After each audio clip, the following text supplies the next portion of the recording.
This is Greg Lederer. I'm the presenter today. I'm a member of the committee that worked with the court on the discovery rule amendments and the ECA rule. We've been working on this for well over a year. I've done this presentation several different times. I'm happy to go through each and every item on this PowerPoint, but to the extent I'm able, I would be happy to try to answer any questions that you would like to post to me. The bar staff is forwarding those to me so that I can see them, and I will try to answer them to the best of my ability as we get to the appropriate place in the presentation. As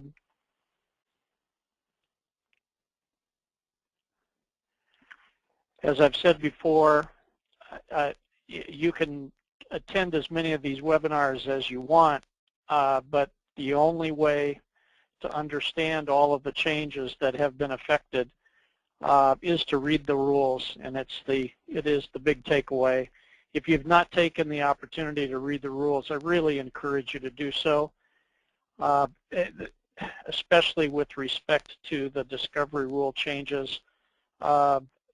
There's tremendous detail in the changes.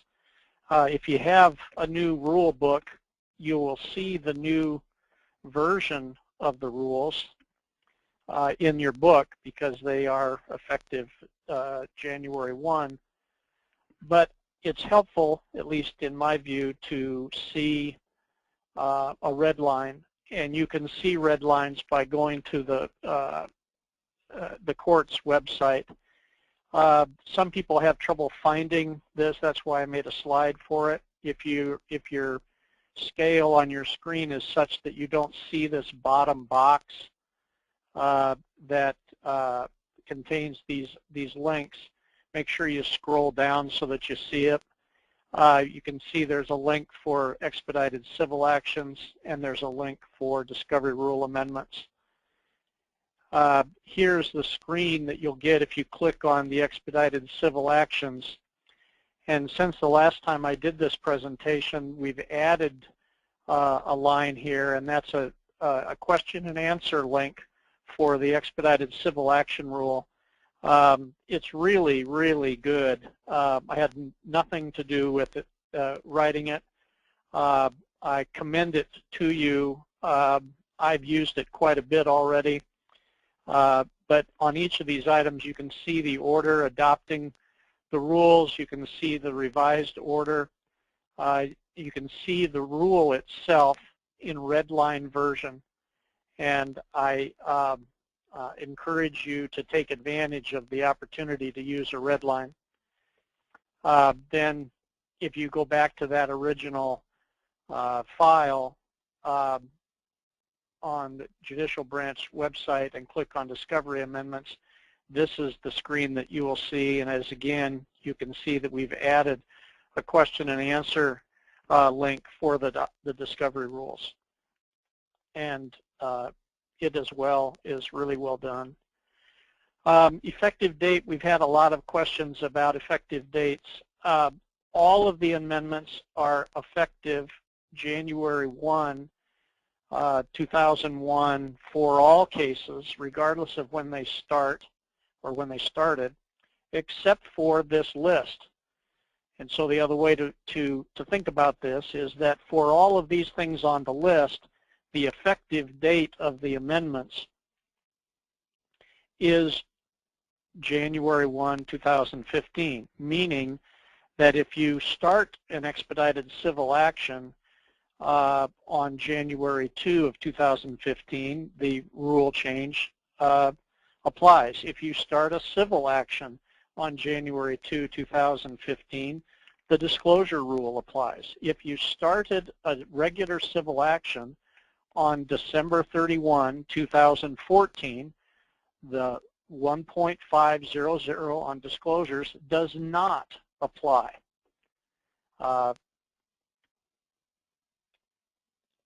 some clarifications. I've learned the hard way to include these.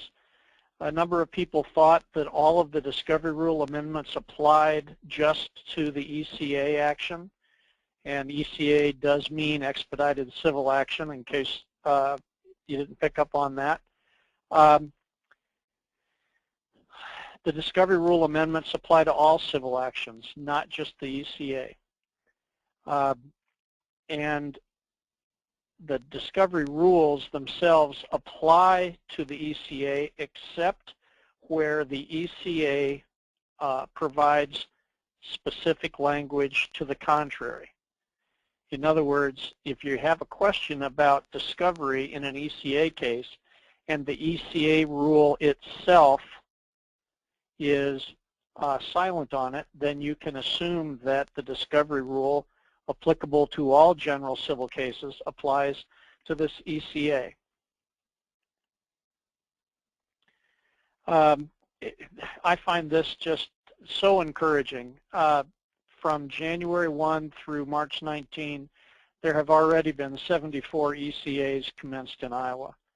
I can tell you that everybody on the committee is very excited about that.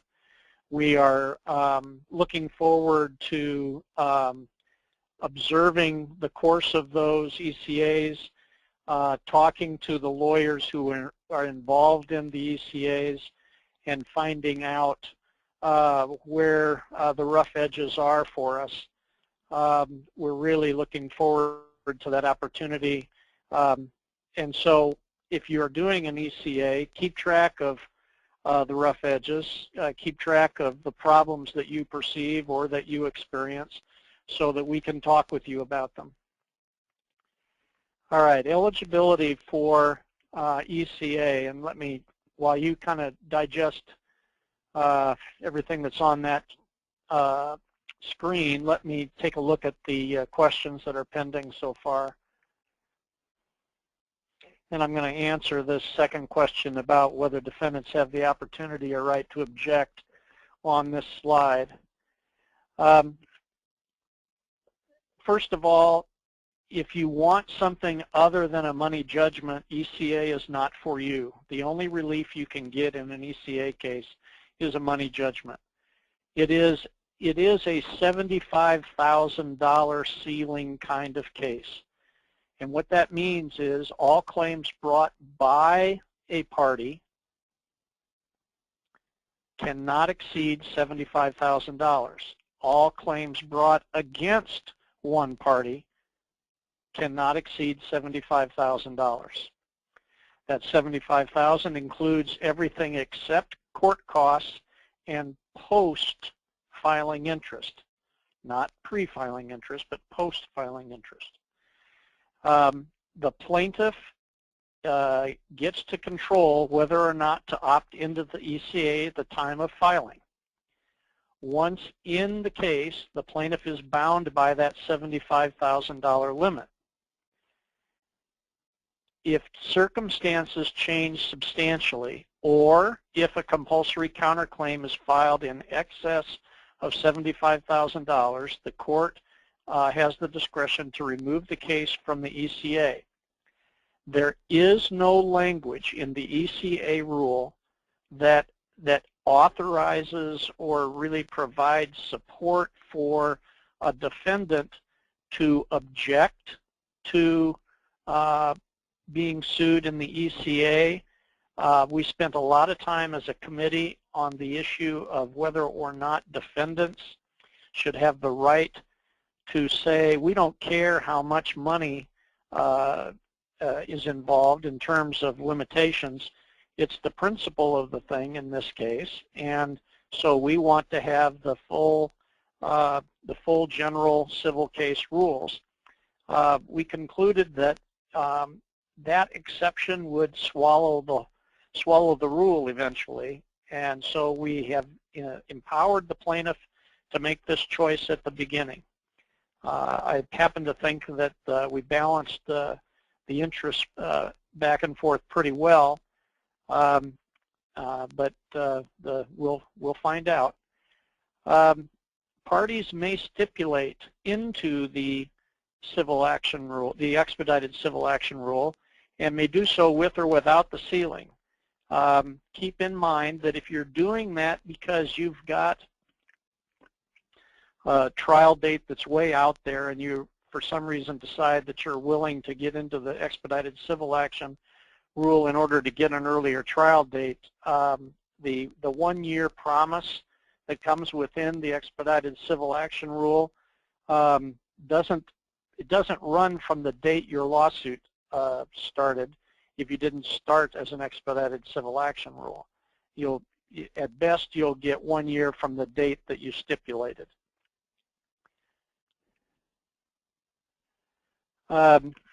Here are just some miscellaneous things about expedited civil actions. The new initial disclosures rule does apply to expedited civil actions. Beyond that, in regular discovery, once you can start regular discovery, there are significant limitations on the amount of discovery that can occur in an expedited civil action. You notice on the slide that I've put the word side in red. If you look at the actual rule language, you will see that sometimes the rule uses the word party and sometimes the rule uses the word side. The use of the word side is intentional. It's designed to apply a limitation, for example, on discovery to all of the parties on one side so that 2 or more parties who happen to be either plaintiffs or defendants cannot double up on the limits, because that again would be contrary to the spirit and purpose of the rule. So if you are one of several parties on a side, and trying to anticipate the next question, who determines whether parties are on one side? That, aside from the text of the rule, the court will have to decide that if parties can't agree on it. These limitations apply to a per side basis. As you can see, there are limitations on the number of depositions. After every party has been deposed, each side may depose up to 2 non-parties. There is a limitation on the number of experts. I'll speak about treaters in a few slides from now. So look at that word expert at the bottom of this slide and think of retained experts or non-treating medical professionals for that purpose.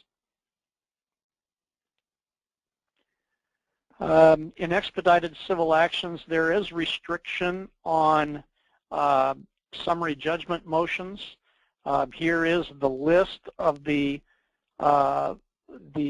permissible bases for a motion for summary judgment in an expedited civil action.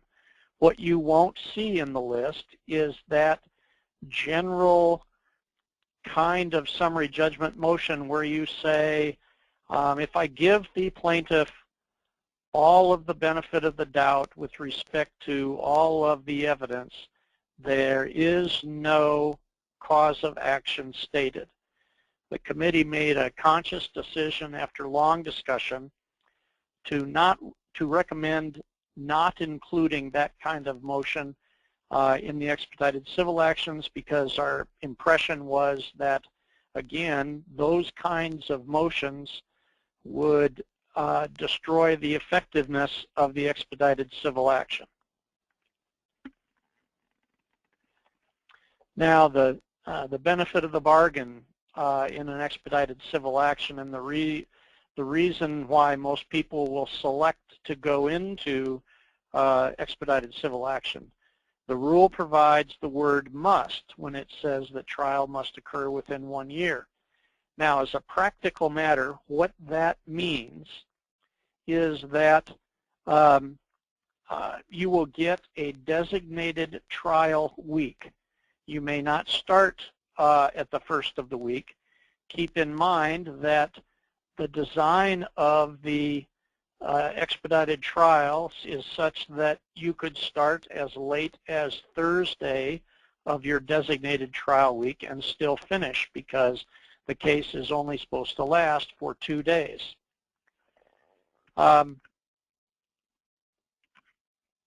The various aspects of a trial are reduced in order to make that happen, and you can see the list here.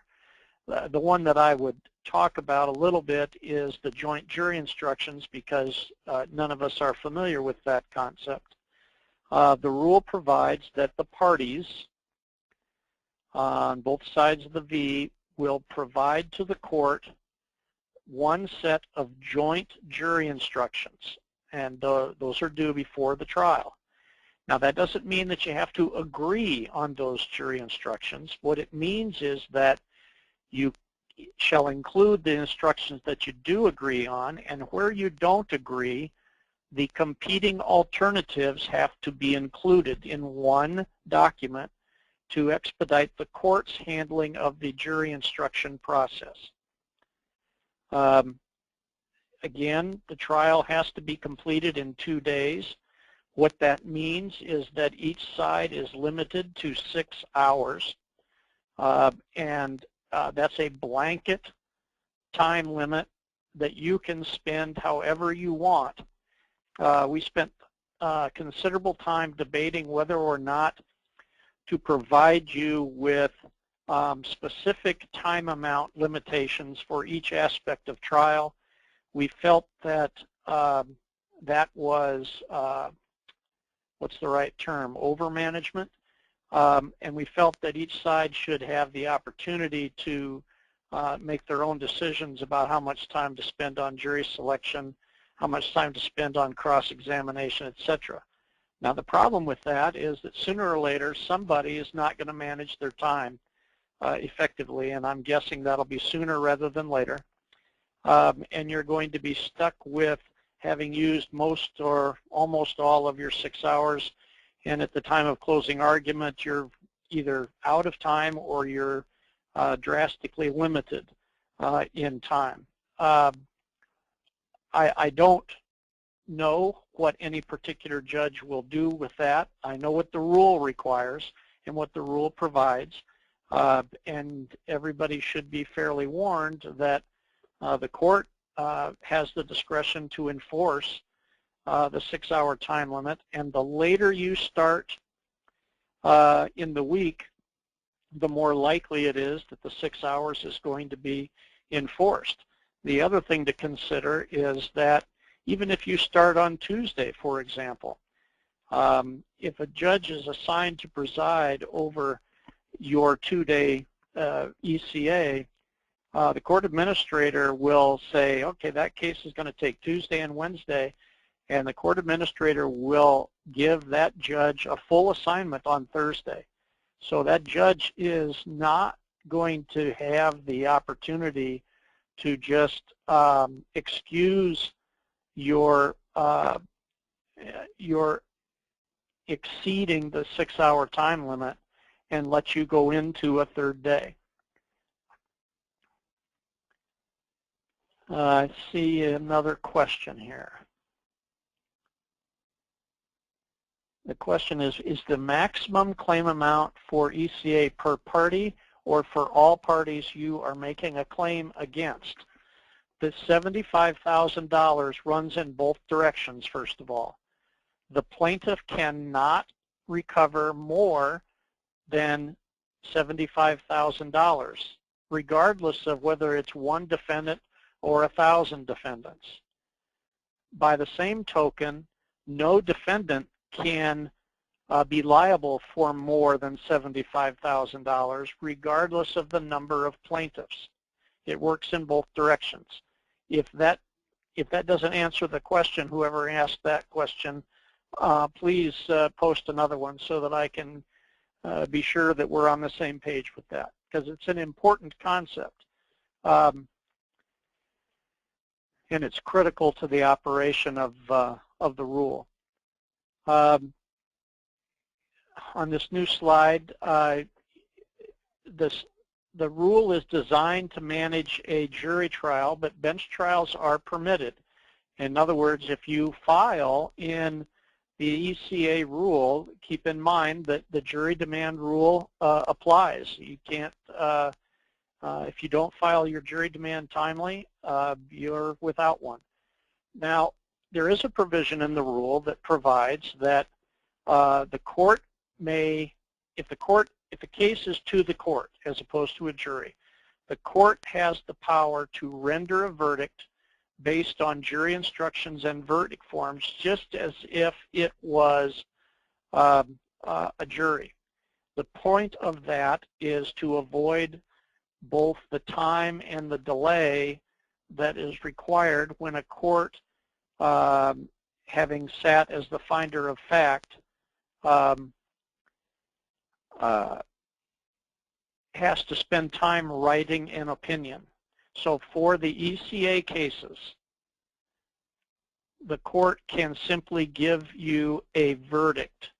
And if you are using the court as the presider as opposed to a jury, you'll need to talk with the court about whether or not you're going to take this approach. It's not mandatory.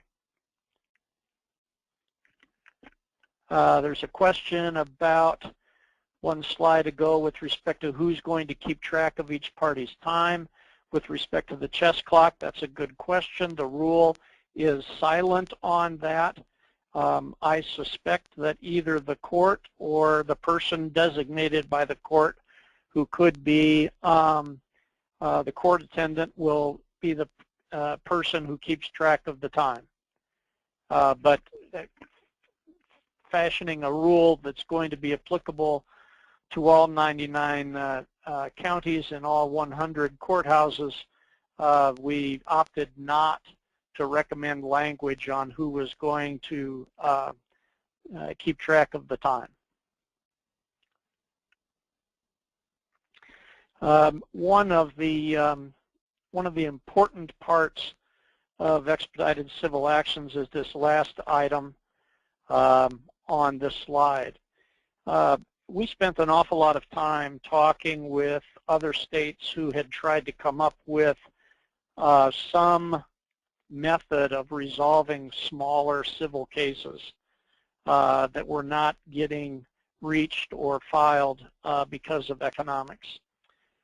We found that the complaints about most of those fit in several categories. Most of the states didn't involve juries. Most of the states basically turned those kinds of cases into some sort of mandatory ADR.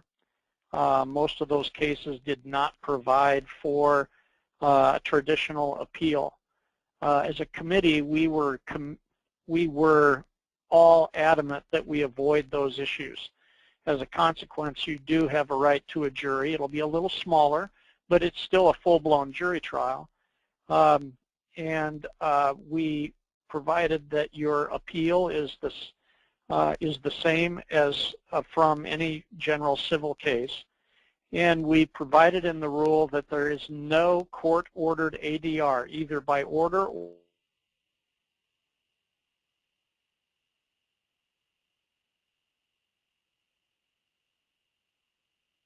basis, but you can't be compelled to participate in ADR if you've got an ECA case. Some special evidentiary rules for ECAs. I don't have the time to go through the details of this, but there's a provision in the rules with respect to business records, with respect to authentication, and the waiver of certain portions of the foundational objections to business records. The more important item, I think, is the healthcare provider statement. And if you have not looked at that, I could spend the whole hour talking about that. Obviously, it would be a mistake for me to try to do that.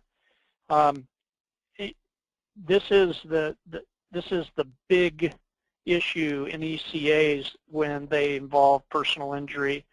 damages. The plaintiff has the right to use the health care provider statement in lieu of bringing a treater either by video or live to the trial. If the defendant wants to take the deposition, the defendant still can upon receipt of the health care provider statement, but the defendant does so at their own expense. The health care provider statement that accompanies the new rule is very specific with respect to the questions that must be answered.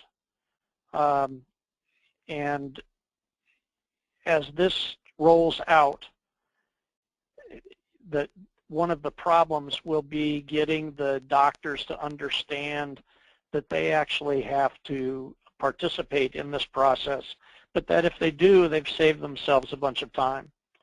Note that the statement has to be provided 150 days before trial, so if you're going to go with an ECA and you've got some treaters that you want to utilize the care provider statement for, you need to get going early. Here's some miscellaneous items on ECAs. There is, toward the end of the rule, a limitation on issue and claim preclusion.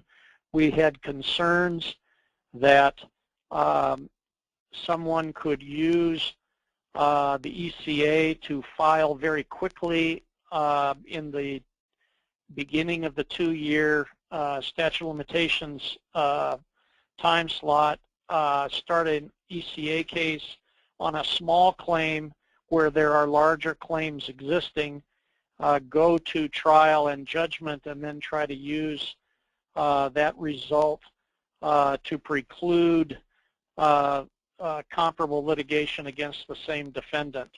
I think we've eliminated that possibility. We spend even more time on this next question, and that is whether or not to tell the jury about the $75,000 ceiling. After discussing the pros and cons in both directions, the committee really came to a consensus that it was best not to tell the jury. Now, what that means is that a plaintiff can ask for any amount of money in a closing argument, and the jury could award $1 million in an ECA. But any lawyer who takes that approach better understand that his or her client is going to get really excited about that $1 million verdict for only a very short time, and then you'll have to explain to the client why you decided to go with an expedited civil action case in a case where a jury decided to award $1 million. It's a real risk. No matter what your document says in your file about what you told your client at the beginning. I do a lot of legal mal-defense, and I'm sensitive to what pressures you have with respect to this issue. Give a lot of thought to how much you ask for in an ECA, and give a lot of thought to what you have in your file before you do it. Last but not least, with respect to the ECA, again, keep in mind that the big takeaway, you've got to read the rules, you've got to know the details. The other thing I would mention is court administration across the state has done a great job of accommodating this rule change, but they've had to do some heavy lifting in order to accomplish that. And some people that you work with from time to time when you're getting cases scheduled are working extra hard in order to comply with the provisions of this rule. Please be patient with them and give them your thanks when you go through the scheduling process on your ECA case.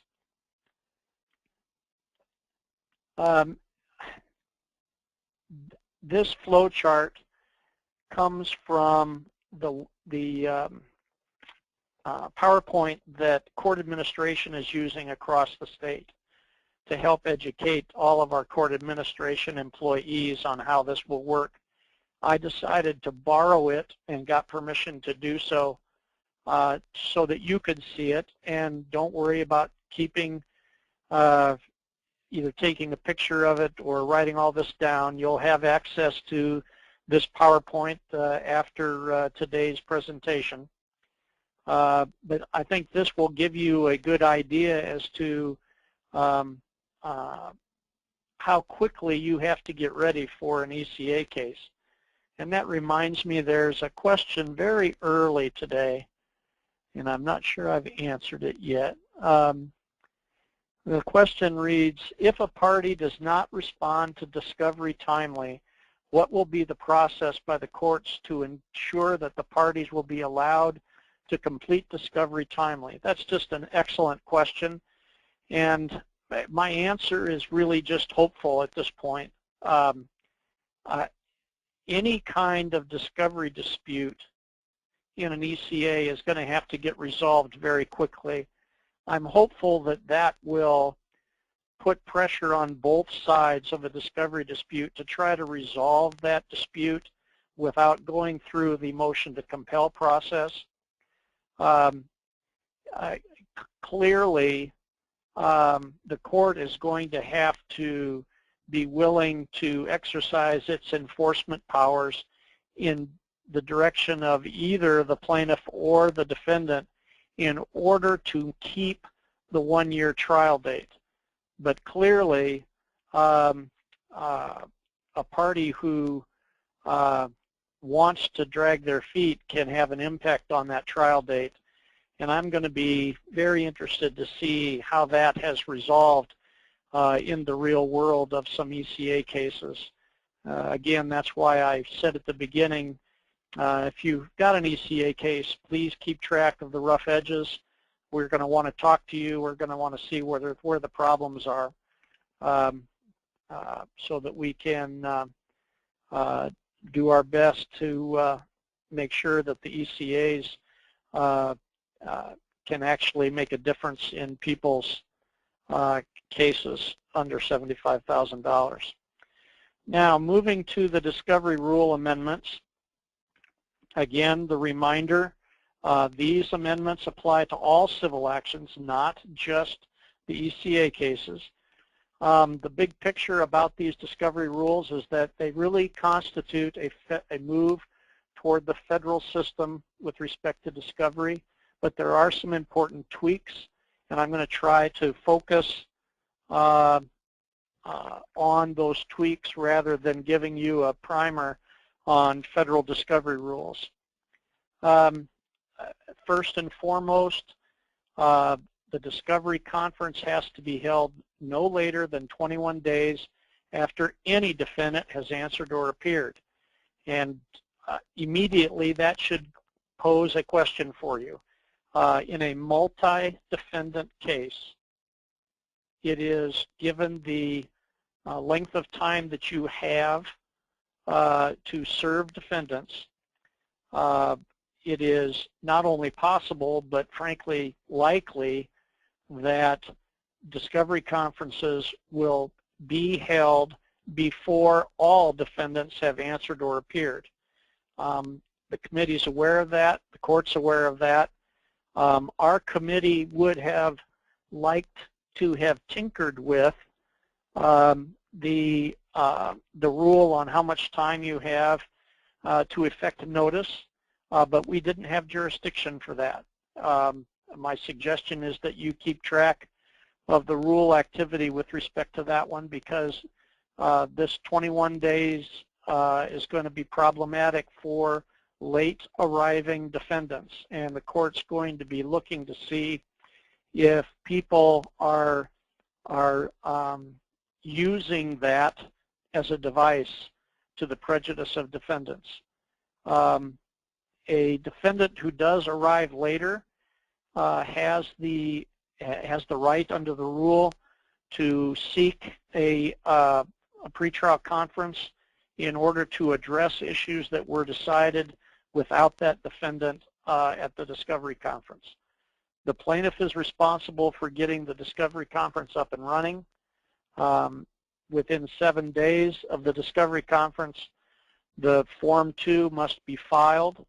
A heads up, there's going to be an order coming out shortly from the court that basically seeks to effect a couple of small changes with respect to the new rules. And this is the first place that I've come to where that rule will make any changes. The original versions of these new forms did not provide for a mandatory signature. The order that's coming out will fix that and require that at least one party or one lawyer has to sign the document before it's filed. It's really a function of the electronic filing logistics. Note at the bottom of this slide that the discovery conference has to occur regardless of pre-answer motions. So you can't stall off the obligation to participate in the discovery conference by filing a motion to dismiss or the equivalent before the answer. Here's a long list, I will not read it, of proceedings that are exempt from initial disclosures. And I'll let, while you're digesting this, I see another question.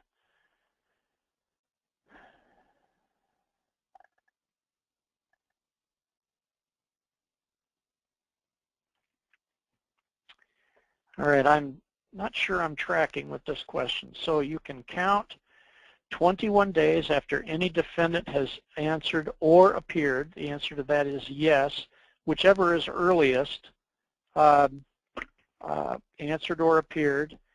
And then, for example, if an answer was filed first and then a few days later the answer was filed, I don't understand that. I suggest counting 21 days. Let me go back. Whichever happens first, it's almost generally the, well, I guess I shouldn't say it's almost generally that way, but whichever is earliest, an appearance or an answer by a defendant, regardless of how many defendants, the 21 days starts counting. If I didn't answer that question, I apologize. I think I'm understanding. And next question is, what about the situation where the plaintiff fails to initiate the discovery conference? Well, that's a good question. I think that, well, I'm not going to guess about this. I'll get you an answer to that, and when I submit the outline to the bar so that they can send it out to everyone, I'll try to provide an answer to this question. The question for everybody to be thinking about and to be watching for the answer. The question is, what about the situation where the plaintiff fails to initiate the discovery conference? I'm going to have to look at the rule and be sure I got the right answer before I give that to you. I don't really want to guess about that. And the next new question is, new discovery rules in all cases, does that include family divorce cases that have their own local rules? And the answer is yes, but let me go forward. I'm going to skip ahead here to the initial disclosures.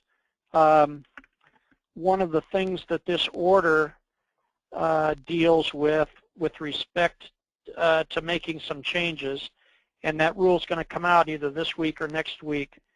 They have made a, they've changed rules 1.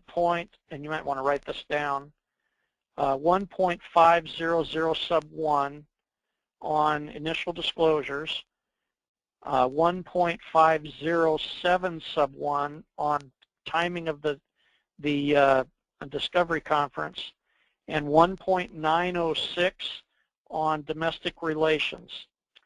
The order will provide for some exceptions to all of those rules with respect to domestic relations proceedings. The net result is to change the deadline for the making of initial disclosures in domestic relations cases to 60 days from the filing of the petition. So if you practice in family law, be on the watch for that new order to come out this week or next, I believe. And if you still have questions after that, please send me an email and I'll see what I can do to help you.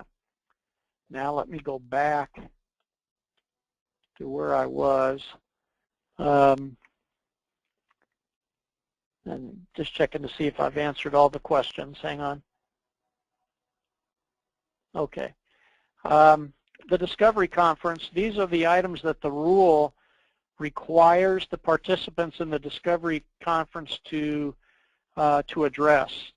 In other words, this is not a 2-minute telephone conversation. You have to talk about all of these items because you're going to have to report on them. The discovery plan has to talk about disclosures, has to talk about ESI, has to provide for discussion on limitations on discovery if one party wants to talk about that. It has to address privilege and trial preparation protection issues if there are any. And again, at the bottom, if there's a dispute, you can ask for a pretrial conference. And I think it's helpful for you to see what the comment says about this rule. And I must tell you that the composition of the committee that worked on these was very diverse. There were lawyers working on both sides of the V, but most importantly, there were several trial judges. And the trial judges felt strongly that cases proceed more efficiently if parties confer early in a case and cooperate in framing a discovery plan. And we're hopeful that people will take the spirit of the rule to heart and attempt to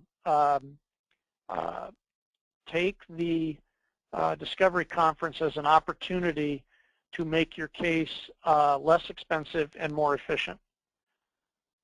Before I get to talking about initial disclosures, there's another question.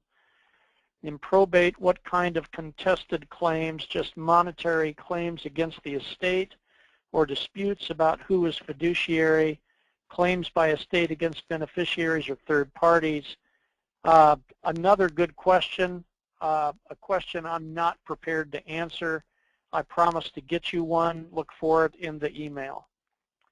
And now there's another question. Is there a provision for defendants to have an IME doctor submit a healthcare provider statement? Very good question, and the answer is no.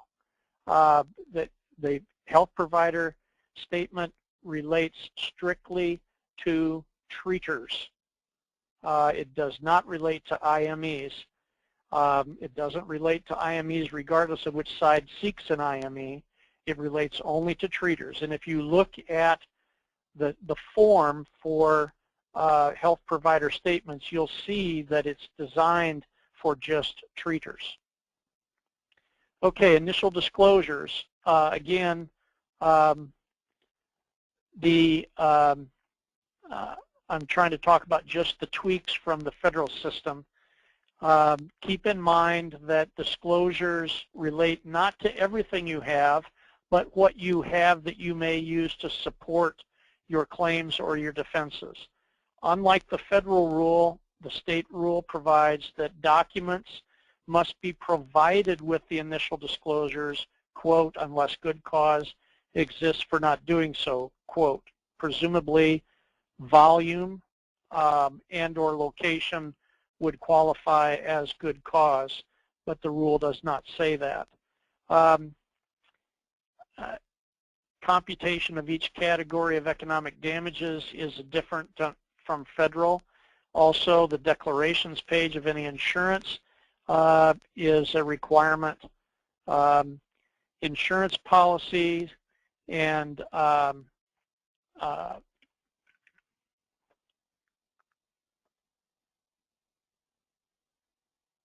I've lost my place, sorry. If there is a dispute on coverage, the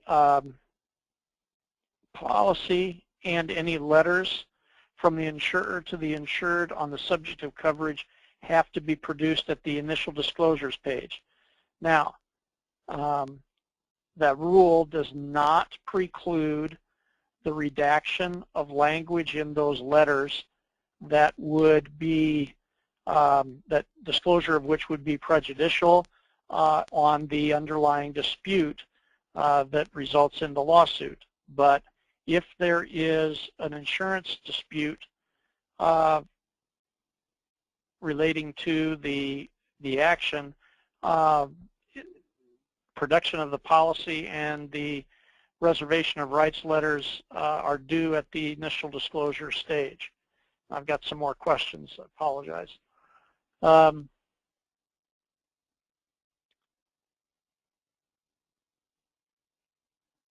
Does a counterclaim, this is back to the ECA, does a counterclaim plaintiff have the ability to move a case into an expedited case and or remove a case from an expedited case to a regular one? I'll answer the first part, I'm sorry, I'll answer the second part first. I told you that you could seek to move a case out of expedited and into regular by showing a change in circumstance, but you have to show that. With respect to the counterclaim plaintiff, if you file, if you're the defendant and you file a counterclaim for more than $75,000 and it's a compulsory counterclaim, then the court has the option of doing two things: kicking the entire case to regular court or severing the counterclaim to regular court. That's what the rule provides.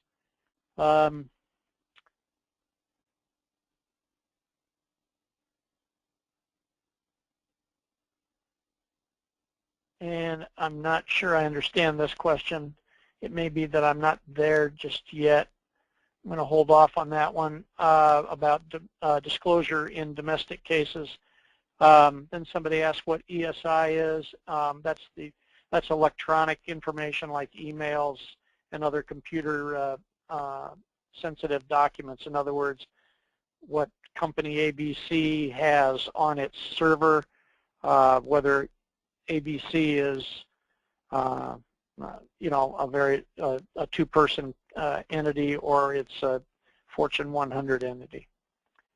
Let's see. This is a special rule on initial disclosures for personal injury cases. I'm not going to go through these except to say that there is a new rule for each kind of case, whether it's personal injury, employment, or domestic relations. And I think here's where somebody was asking me a question. The disclosures for domestic relations cases here will overrule other disclosures required by the rule. In other words, these are additional disclosures that are specific to the general initial disclosures, and they apply to domestic relations cases. But just a reminder, make sure you read that new order that's coming out in the next couple of days. Initial disclosures are due within 14 days after the discovery conference. Keep in mind that new rule is going to provide 60 days for domestic relations cases. If you are late to the game, your disclosures are due within 30 days of being served or joined unless otherwise ordered. Expert disclosures are pretty much in line with the federal rule, the existing federal rule. Keep in mind that when you have your deadline for the disclosure of experts, it's not just their name and I'll get you their opinions as soon as I can. The opinions, meaning the report, the written report, is due at the time of the designation deadline. The rule provides exactly what that report must contain. There's a provision in the rule for non-retained experts. The timing will be by court order that results from your discovery conference, but without, but the default is 90 days before trial or 30 days after the opposing expert. Methods of discovery, basically the same. There's new aspirational goals listed in the rule relating to speed and expense. Resolving disputes, I do want to get to this. You have to certify when you seek to resolve a dispute by motion that you have in good faith personally spoken with or attempted to do so with the other parties. The certification has to identify the date and time of your effort. And the rule says personally speak. Telephone is acceptable, email is not. This is new. The scope of discovery now is defined to include language that is popularly described as proportionality. In other words, if your case involves $10,000, whether you're in the ECA or not, if your case involves $10,000, discovery needs to be proportional to that. In other words, you can't conduct $200,000 worth of discovery in a $10,000 case. The court and you are to balance the burden and the expense against the likely benefit considering these factors. I'm pretty much running out of time here, so I'm going to skip ahead. The protective order includes that proportionality language as well as the personally speak language. This is important on discovery of experts. Regardless of what method of discovery that you're using, drafts of expert reports are no longer discoverable. Your discovery of what an expert has is limited to the report and the documents relative to that. You can't get into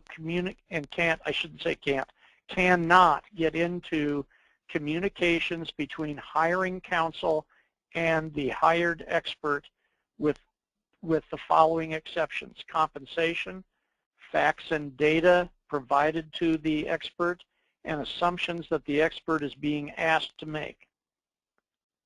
And I've got another question.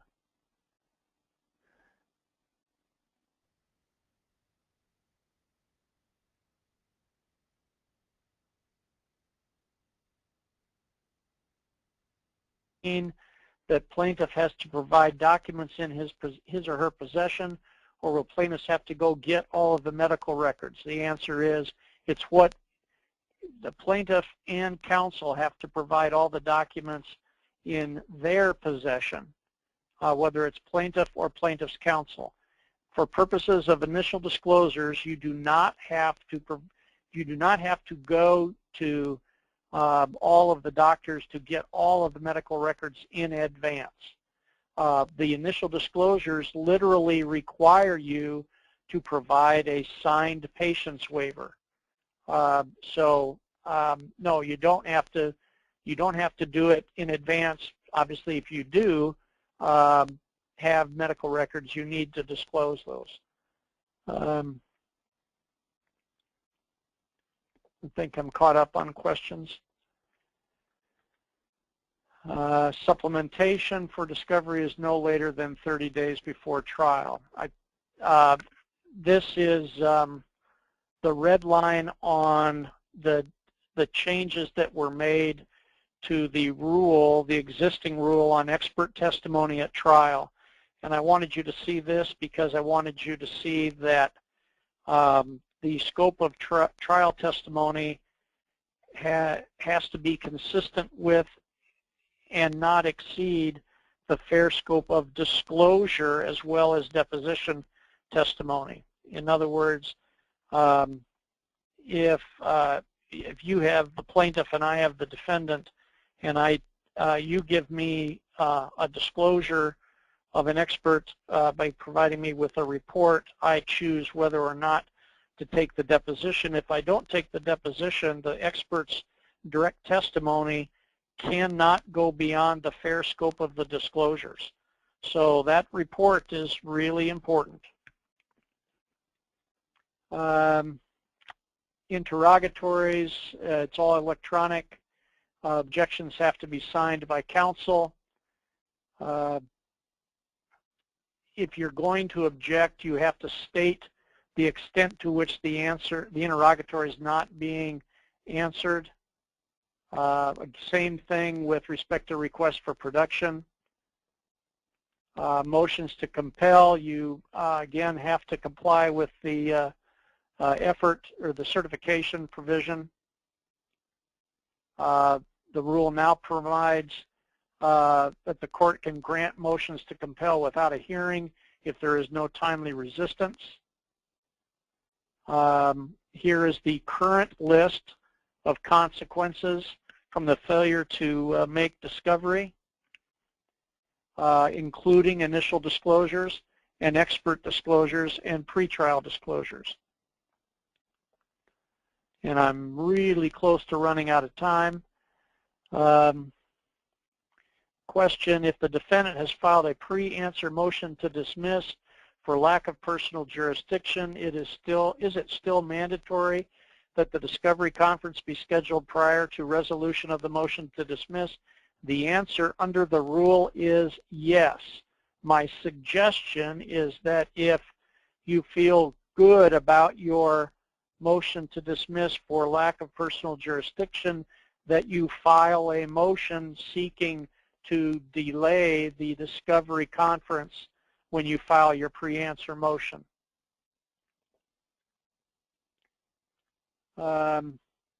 Objections in depositions must be stated concisely, non-argumentative, non-suggestive, and read the rule on instruction not to answer. There's only 3 circumstances under which you can do that. I'm pretty much out of time. I'm going to stay on the phone to watch for any additional last-second questions, but I think this is my last slide. My voice kind of failed me today. I apologize for that. Appreciate so many people coming to listen to this. And if you have questions after you see the PowerPoint and my follow-up email, I'm more than happy to try to answer further questions by email. It's been a real pleasure to have a chance to participate in the rulemaking process. I really hope that we've made a positive difference for litigants and for lawyers. I think it's 1 o'clock, and so I'm going to stop the presentation. And again, thank you all for attending. Bye now.